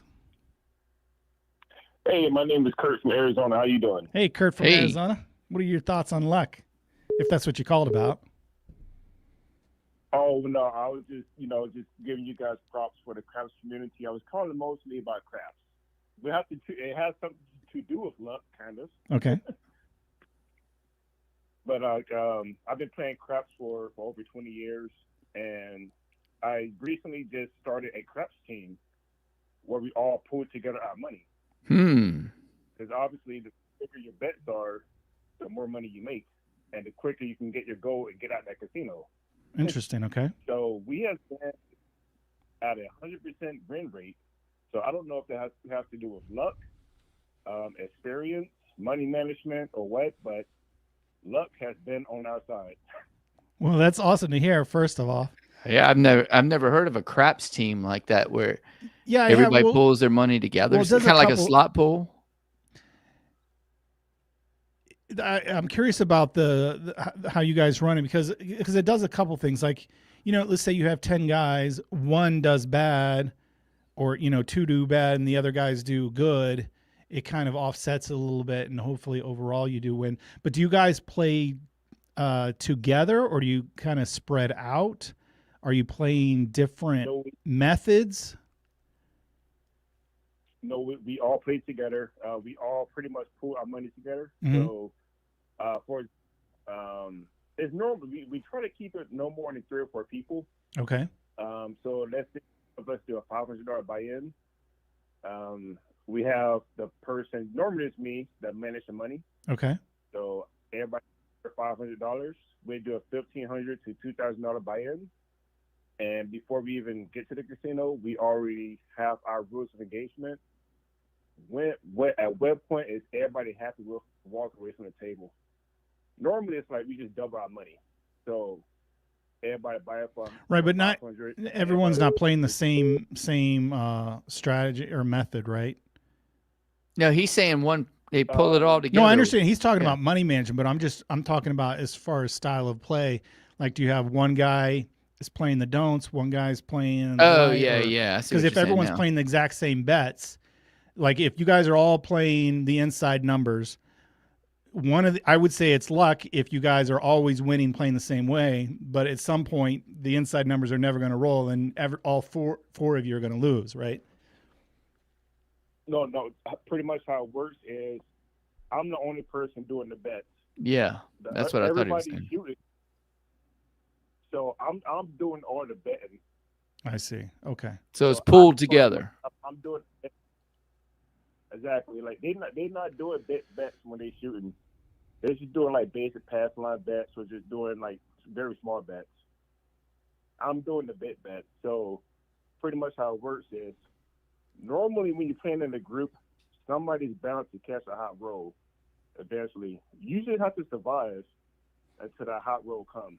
Yeah, that's what When we you talk bet about a lot, is having the bankroll to get through the ups and downs. So if it's big enough, Exactly. and that's part of the what you're doing there by pooling is you're creating a longer period of time. Yeah, because normally when you betting at a high limit, you can pretty much get your investment back, at least 80% of your money back within two or three rows, pretty easy. So if you can make it past 2 or 3 rows, you pretty much get your initial investment back. And I always say that's rule number 1. Get your investment back out the hand. Yeah, I will. Get your investment back. I will tell you this. I wish you continued luck on this, because it's no magic formula whether you're doing it by yourself or pulling together, because you're creating a bigger bankroll, which gives you a better shot. I talked about being short bankrolled before, but at some point, it's just the dice aren't going to go your way. So as long as your wins could outpace those losses, and the losses aren't so big, Yes. if you're talking about getting past 2 or 3 rolls, you kind of playing like I do, which is some sort of regression system. But sometimes, some sessions, you do get bit, and no one can get past the 2 rolls, Yes. and those losses are so big they become hard to overcome. But as long as you're, managing that money, setting it aside, like, hey, we're racking up these wins, and we could sustain, the bigger your bankroll, overall bankroll is built with these guys, then, you're going to be able to sustain when that loss does come. And hopefully you can stay on the positive side of that. But yeah, that's very cool what you guys are doing. So I'd say it's a mixture. It sounds like you're doing a great job managing and taking care of the money and the bankroll, which is a huge part of this game. But you need a little luck too. Variance. Yeah, a little variance. Variance. So I'm glad you're It's kind of luck. taking advantage of it. And so thanks for the call. Yeah, and I think those other beeps in the background were other people trying Yeah, to other call. people were trying to Yeah. call in. I don't know. I don't know if it sends you to voicemail or if it gives you a busy signal or whatever. But Call again when you hear yeah, it. you can re call up. in once Because once we you don't hear have a someone get off the line. producer. No, I don't Right. have someone to put you on hold or anything like that. We're not like Joe Rogan. Hey, can you look up so and so? Pull it Yeah. up on the screen. Yeah, Oh, we we're could not maybe there do yet. that. We would just be a little slow. Okay, Podcast. someone finally. Oh, got here back we to go, it. right there. Roadcaster. Hey, you're on the air. What's up? Hey guys, I just wanted to call and thank you. You mentioned the hard all day a couple weeks ago. Yeah. Well, I was out in Vegas the 11th to the 18th and saw it on the table at the Planet Hollywood. Bet it 5-1 two-way, and so did my buddy. And then I continued to roll it and hit it, and that was a lot of fun. It was a good way to start the. Oh wow, nice. So Awesome. did you play it for the rest of the trip? No, only played at Planet Hollywood the one night, and didn't see it the rest of the week. I gambled a lot at the Circa properties, and Okay, they're well known for not having any side bets. right, gotcha. Okay, man, but that was awesome So it to was hit kind it. of Yeah. like hit it once and then never played again. Yeah, right. Well, hey, now you're up. You're a lifetime winner on the hard all day bet, right? And if I win the Right. 750 million, I won't play it again either. So Yeah, exactly. I won't blame you. All right. Well, that's Yeah. awesome. Love to hear that. Yeah, home Yeah. run. that's all I got. Thanks for letting us Okay. know. Bye. And that was cool.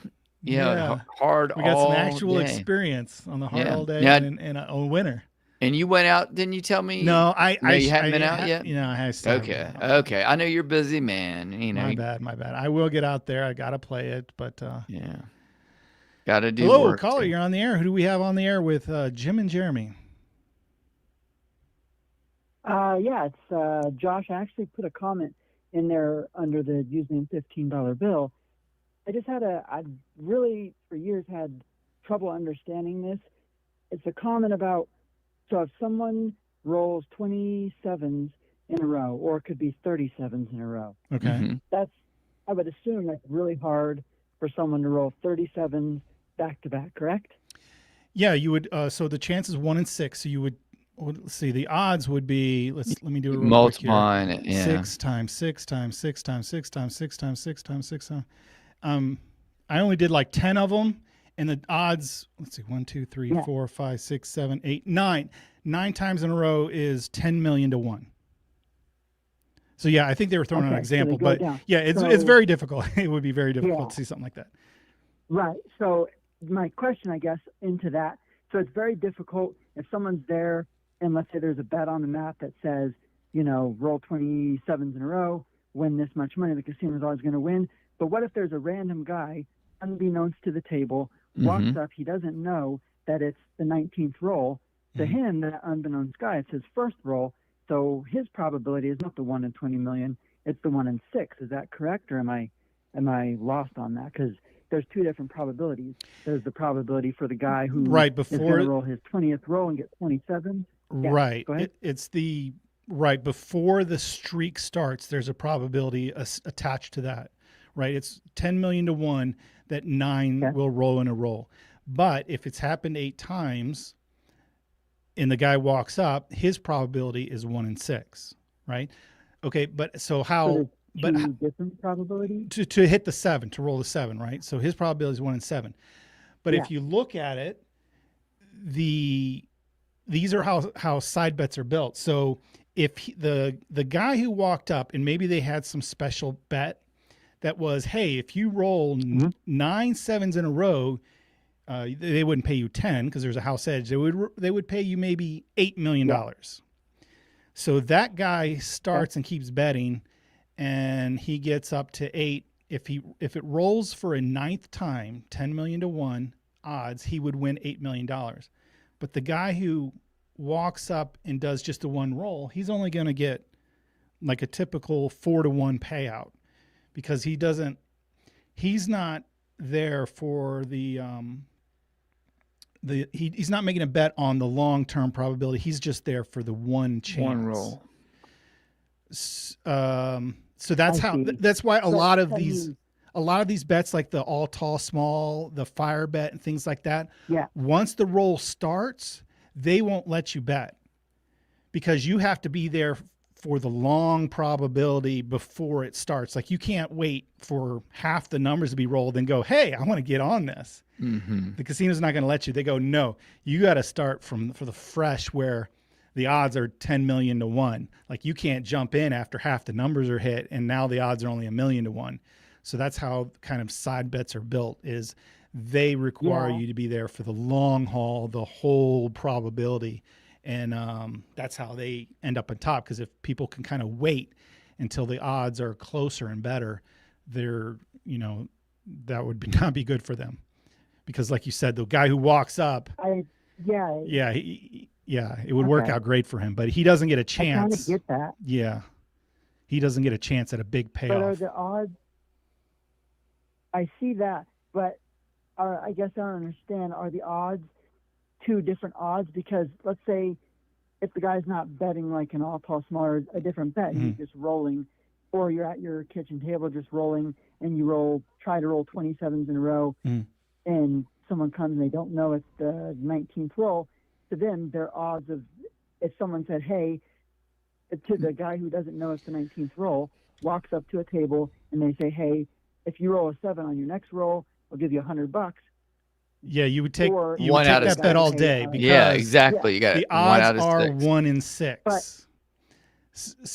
But then the guy who's been rolling, he also has that same odds. Or I That guess is- I don't understand. every roll of the dice is 6, independent. right? Yeah. Right, that's correct. So Okay. in that case, like, yes, if you tell someone up front, hey, you have to roll 9 of them in a row, if the odds are 10 million, you should get paid 8 million. But if you tell them, hey, you just have to roll 1, the odds are just 1 in 6. You can't, like you mentioned, $100. You can't pay someone $100 for those odds because it's pretty easy. It's 1 in 6. So, and that's why the casino only pays you 4 to 1. So because it's an independent roll. So yeah, each roll is independent. But if you look at, hey, what's a string I have to get? That's a whole different number. But people talk about parlaying their bets, right? If it hits, you throw all your winnings on it and bet it again. Now to hit 2 in a row, there's a certain probability attached. But after you've hit it once, all the odds and probability reset. And now you just have to hit it one more time. Yeah. So it's the simple, if it's the 7, it's 1 in 6. Okay, I've hit it 3 times in a row. What is the chance of me hitting it one more time? Well, it's 1 in 6. So yeah, they're separate, but they're two different things. If you're looking at, hey, before you start, there's a whole string of them. But if you're already in the string, the pass does not matter. The fact that you've hit 8 in a row doesn't matter. What are my chances for the very next roll? Well, all the probability restarts. Hopefully that helps you a little bit. All right, I think I get a little, it does. It's just confusing that there's two different probabilities for guys not been at the table versus the guy who has, even though it's the same. The next dice roll is independent. Everyone is independent. Somehow has a probability of 20,000 to 1, where the guy who hasn't been there is a 1 in 6, but it's the right dice is still rolled 19 times regardless of who actually threw the dice, whether it's the guy that wasn't there or the guy that was who threw the dice. It's still 19 times, but the guy that just walks up all of a sudden only has a 1 in 6, and I guess that's what kind of trips me up. Yeah, it really only applies to it really only applies to like side bets and progressives and things like that, because almost all bets are, hey, what is the very next roll going to do to you? There's only these side bets are, hey, what is a sequence of rolls going to pay you off? Mm-hmm. And so that's where you have to go, well, what are my chances for the sequences? And you can always know right away what the odds are, or kind of estimate based off the payoff, right? So an ATS will pay you $175 to hit all the numbers. You can guarantee that it's harder to hit it. So the odd, in that case, the odds are 190 to hit it, right? So if someone goes, hey, if you do this sequence of rolls, I will pay you $1,000. Well, that means the odds of hitting it are more than 1,000, probably like 1,500, right? You should get paid 1,500, but they're only going to pay you 1,000. So, Yeah, on sequence of rolls, those are usually side bets. But yeah, the odds always reset yeah. new every roll. Yep. So great question. I agree with Oh, you. they- It's a okay. little tricky to understand, but hopefully. Yeah, but the side bet thing makes it easier now that I understand that it's if you have to put your bet up from the very beginning of the Right. first roll. You're betting you on a need that bet sequence for of all rolls. 19 rolls. Right, you're betting on a Mhm. whole You have sequence, to not be just there a and have single. that money there for all 19. Okay. Gotcha. Yep. Yeah, see, I knew that. It just didn't click, but I think it clicks a little more now that you've explained it. Thank you so much. Awesome. Appreciate the call. All Thanks right. for listening. Yeah. That was a good one. Yeah, very cool. Yeah, yeah. So 1 out of 6 every time. Doesn't matter what's happened in the past when it comes to Big Red. Yeah. Uh-oh. What's that? You got a Listen, call? My niece is getting Uh-oh. married. There's a craps table in the groom's suite. Woo! At Christina's. Christina's my niece. Yeah. I figured that. So it better be lucky. Yeah. Yeah, normally they have like billiards tables, but it's pretty rare for craps table. That's interesting. Mhm. I'm going to be. I have to help film that wedding, so maybe I'll get a chance to teach some. You get the some kids to privilege play of some craps. helping help film the that young, way. The young Yeah. folk. Okay. Yeah.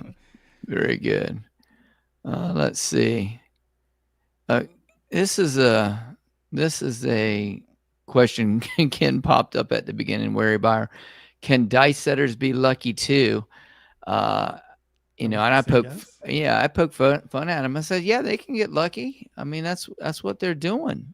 We can all get We're lucky. rooting for them to get lucky. Rooting for them to get lucky too. But I don't root against them. Never root against them. So Let's see if always someone root for else explained everybody. it better than me. The sequence is the same as if you multiply pairs of dice. Rolling a 7 on both pairs would be 1 in 36. The same as rolling 2 7s in a row. Yeah. You just multiply the odds times each other. So Yeah, I don't I'm think. not even reading these. Oh, I'm sorry. Is there a degree of lucky? No, I don't think you can get a degree. In It's my either case, on or off. no. I was either lucky. I was lucky to get a degree, high school, college, and a master's. So I was very lucky with me. But I don't know. But I don't know if it's lucky or if it's probable or probability or whatever. It's like 27s in a row. But I got a master's degree. So there you go. Let's see what Well else we done, got. sir. Yeah. You've went through the variances of all that. Oh, I went through a lot hard of work. variances. Yeah. Yeah. I 'cause- quit early. No, Gave when my report card spelled whiff, and I got kicked out of the university, I actually came back to the same one to get a degree from there. So there you go. Oh yeah. Let's see. Oh, how about this one? Is luck inherited? Brian had this earlier. Can it be? Yeah, I don't know. Is it a trait that's passed down? I don't know. Could be. Heck, if I inherit, I mean, I didn't get any inheritance, but if and all my grandparents and parents are gone, I have a mother, but she ain't leaving anything. So yeah, but if I got inherited $10 million, I would. It's lucky, but it's not. Yeah. It's not continuation of luck, I guess. If I get the $750 million, Yeah. I'm hoping Netflix is around because I'm going to try to go through it in 1 year, and let's see what happens. Yeah, let's see what happens. I don't understand it. I don't get the joke. Spend it all in 1 year. What does Netflix have to do with it? Because they're going to be documenting. It's going to be a film. Oh, Netflix, Yeah, Netflix, like the film crew. I Yep, thought you were like, absolutely. what are you going to sit around and watch TV all day? Like, what are you talking about? Oh my gosh, knocked over my iPad. Let's see. Jonathan Motley earlier says he wants to get up together at there it is at Rivers. Yeah, he's a local color up guy. So I need to get with him sometimes over at Rivers. Brock says, was at Foxwoods in Connecticut 2 weeks ago. Dealers were talking about them getting trained for crapless table. It's even on the East Coast now. They had no idea about it or ever heard of hard all day.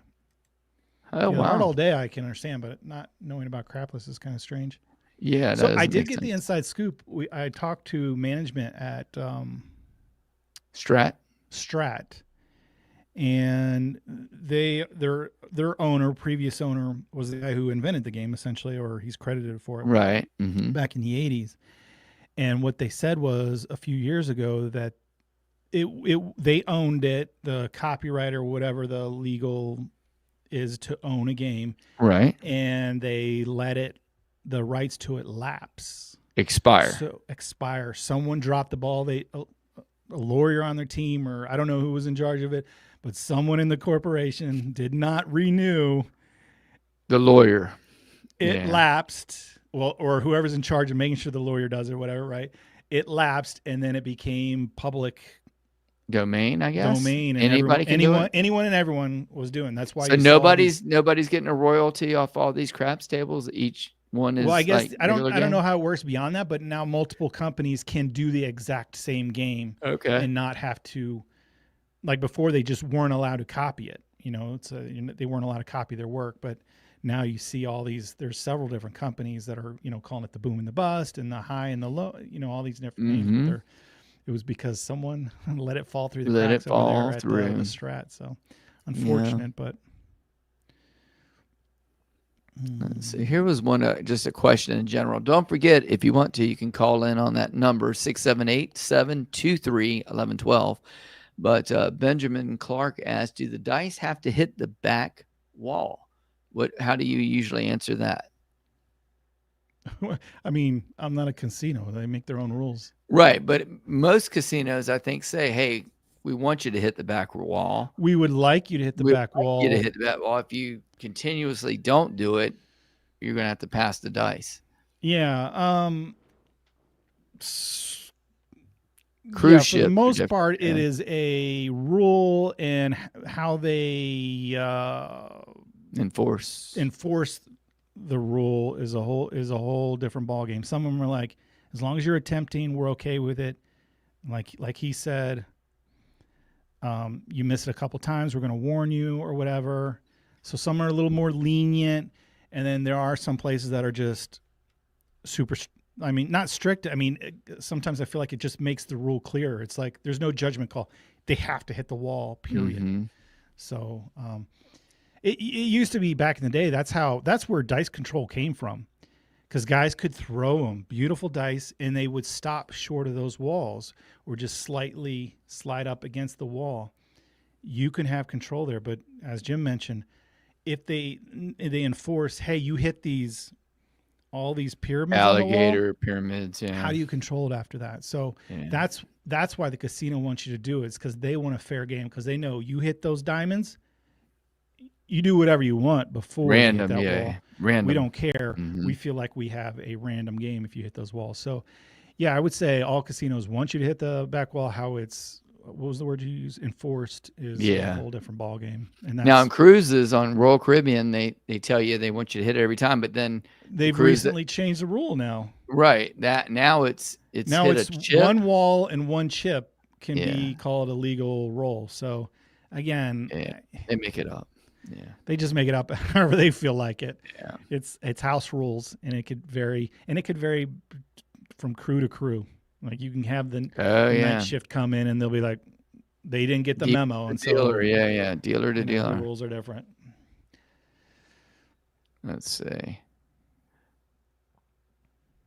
I'm looking for another one here. Let's see.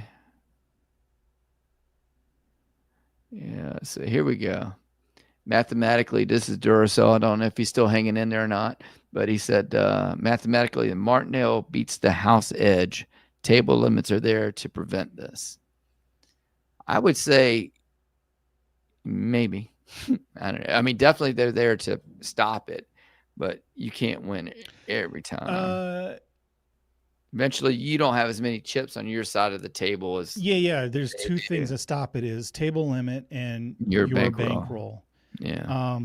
And that's exactly why. I mean, because bankroll could be solved. You can have backers, right? Mm-hmm. You could, you can get corporate sponsors to be like, listen, as long as I keep doubling my bet, I will eventually win, and it's foolproof. Okay, fine. We'll back you for $1 billion. I'd back you for unlimited. So you could overcome it that way. But yeah, that is exactly why there are table limits, because just to avoid that. But yeah, it would be, I've talked about before, it would be the perfect strategy if only there was no table limit. Yeah. Because at some point you can't catch up. This was way earlier in the night. Justice Jen, I don't know if you're still around, but She said it's like poker. You might get unlucky on the river, but always trust the math. Yeah. Yeah, professionals talk about that a lot. Sometimes you don't get the card you need, or the other player gets the lucky card. But Yeah. professional poker players exist because they know the math. They know, hey, I bet when the probability is in my favor. In that case, they're kind of acting like the house against less knowledgeable people, and so there is some luck involved in that poker game, but it more comes down to math. Mm-hmm. And then Gary said earlier, says when he's playing, it seems there's no good luck. He wins because my strategy is good, but usually lose because of bad luck. So again, that mindset. You got to go to the happy be positive, place. Gary. You could do this. You're gonna win each time. Go to your happy place. There you go. Thank you. Yeah, we got to get there. Let's see what else is going on.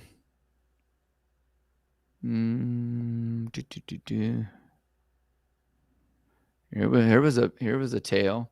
Ricky said he saw a guy hit so many 6s and 8s. The guy's betting 165 across, ended up maxing out 7,000 each and cashed out close to 30K.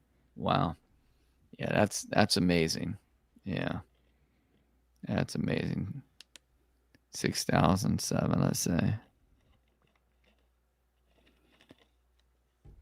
Scrolling through. I didn't see an answer here, so For which one? out on Little River Casino, South Carolina, I was writing down all the outcomes on a craps table. After 80 times of no 10, I started betting on 10. So he's doing that do number, right? Like it's, Yeah. but It's he due. did. I didn't see. How did he do? How did it turn out? I gotta know the end of the story. Linda, if you're still around, and we've lost a few, but we've people tune in and out all the time. Let's see. And George saying, hey, good to hear from you. And Crap Check saying, hey, so I hope you guys are doing well in Cali. And let's see what else we got on here. And don't forget, you can call in. Here's your chance to talk to Mr. Color Up himself. Actually, I'm gonna shut that down. Yeah. All right. Because it's getting late. Sorry. Yeah, that's right. Well, no one's calling, but I don't. Yeah, exactly. I read the story yesterday about a card counter won 110,000 on Royal Caribbean in one night. They banned him from ever sailing again. Well, Yeah, they there do you that. go. They tend to do that when players have an advantage. So card counting and blackjack is a game you can have a Overcome nice it. edge. Yeah, you can overcome it. Mm-hmm. Because you count down the deck. Once there's less cards in it, you know how the math can work in your favor, and that's why they'll either kick you out and ban you, Yes. or most people make it easy. Oh, I did get one call coming through. Looks like, or they make it easy and oh no, it's not hooked up anymore. Shoot. Sorry about that. It disconnected. Voicemail. Yeah, it Yeah. disconnected from my thing, so now I can't answer it. What was I saying? Oh, they ban you, or They they banned you. they move to machines like continuous shufflers where you just can't count. I mean, it doesn't count because they deal a card, then they shuffle them all again. So Mm-hmm. And then this one was a neat one. Shep says his skill increases with every very Color kind Up of you, video. Shep. Your skill might increase, but does your luck increase, Shep? Yeah. Your knowledge, maybe your information, but luck. But, I don't know. I don't know But if we're helping with Delph that. says he agrees with Shep. That's why you've watched all the content Really thus appreciate far. that, guys. Yeah, Really that's appreciate it. awesome. Yeah. And then Linda earlier was saying it's most important. Oh, sorry, truck and cab. That Yeah, I one. just shut it down so it doesn't come through my device anymore. I can't. It's going through my phone, so it'll go to voicemail, but I can't bring it on the air. So Yeah, here we go. This is not it. You can put that lottery money on the ATS. Once I win that $750 million tomorrow. mm-hmm. Yeah. Would you go 555 or 111? I might even go 666. Whoa. Woo! No, I Problem wouldn't is do they're that. gonna hit you at that table limit. I don't. Yeah. Most tables probably gonna be like $25. Quarters. That's all Yeah, they're gonna it's gonna be quarters. Yeah, I meant Yeah. 666. I was joking around, but that would be my bet in the dealers. But that Yeah, sounds kind of demonic. Yeah. Yeah, you're not Yeah. gonna bring bad luck. You should Yeah. do 552. U5 dealer 2, so you're 777. Yeah, that would be. No, there you go. Okay, And that's good. Are you idea. using the bad number? I don't know. It's all so confusing. This good luck, bad luck. How about go 7 for me, and then It's got to be 888. That's the lucky number, right? You see all those machines? Because oh really? Yeah. yeah, I think it's Eight, like a okay. Chinese lucky number. Okay. 888, which makes sense because 666 is bad. Mhm. 777, I guess, is good, but we That- don't want yeah, sevens. we don't want so sevens. You got to go to 888. That's what's next. Mm-hmm. Okay, you got to figure it out. Yeah, you'll have to call in next week. Give a shout out next week. And let's see. Well, I guess I should hide the number if I turned off the phone. Yeah. If the phone's off and it's not connected anymore. Any other ones? Let's see. I think I'm heading toward the bottom. I need to get better at using the DC. Been trying to learn from Waylon as well. Oh, Jim, I filmed go a ahead. video yesterday. I don't know when it'll come out, but you might be interested in it. It's the 3-point folly. So Not it's the Molly. No, Not it's the Dolly. It's not the Dolly. It's a hybrid of both. So, Really? and I've played with it a couple different ways. I think I like starting on the don't pass Okay. and then 2 come bets, and I did it with max odds, right? Wow. So when the 7 comes, you don't lose all 3 come bets and odds. You just lose win- one. You win with the don't. Obviously, Mhm. you don't want to be hitting points, but you want to be hitting your come bets. Because I thought about that way is nice, but another way to do it would be to do it last. So you do the pass line, a come bet, and then a DC. One DC. But the problem is when that DC out there, the 7 takes down your DC and your other bets, so you're still losing 3 bets. Right. But Interesting. once it moves, then it's more like, well, now it's due, right? Or I don't know. Yeah. But So, yeah, so it's the coming out. interesting- It's in the pipeline. Yeah, it's in the workflow. So Okay. I don't have a dicer build for it, but I did compare. It did beat both the Molly and Dolly for the one live roll I did. Mm-hmm. But long term, like it's not going to win as much as the Molly on a good roll, and it's not going to win as much as the Dolly on a bad roll. But I wonder, it's going to probably not be as volatile. Mm-hmm. But you're going to limit your win factor a little bit. It's called the Hedgeless Horseman. Yeah, I think that's one John calls the hedgeless. Yeah, I don't know. Everyone. Yeah, there might they're be all- have different ones. I don't know. There's so many different variations. Mm-hmm. But yeah, Yeah. Well, I don't know if the Hedgeless starts specifically on the don't and then 2 comes, or I think he does Yeah, I 3, have- or- I don't know. yeah, I just have to go back and look at one of his videos there on those strats. But yeah, Jonathan, thank you for the well wishes for a good year. Then I do agree we need to get together at Rivers here locally and hang out. Well, I know it's Christmas Eve, but it is late, so I will Yeah. let you go. Actually, Yeah, 'cause let's I go gotta ahead and get wrap up this thing up. 4:00 in the morning. It's coming. They say And it don't comes forget, early, right? you can jump on Sports Grid and get it on your phone or set it on the app and Oh, it while does you're getting exactly ready that. for Okay. work. Yeah. It does work. I on the forget app. about all these strategies and stuff that I've Yeah. covered in the past, and Yeah. whatever.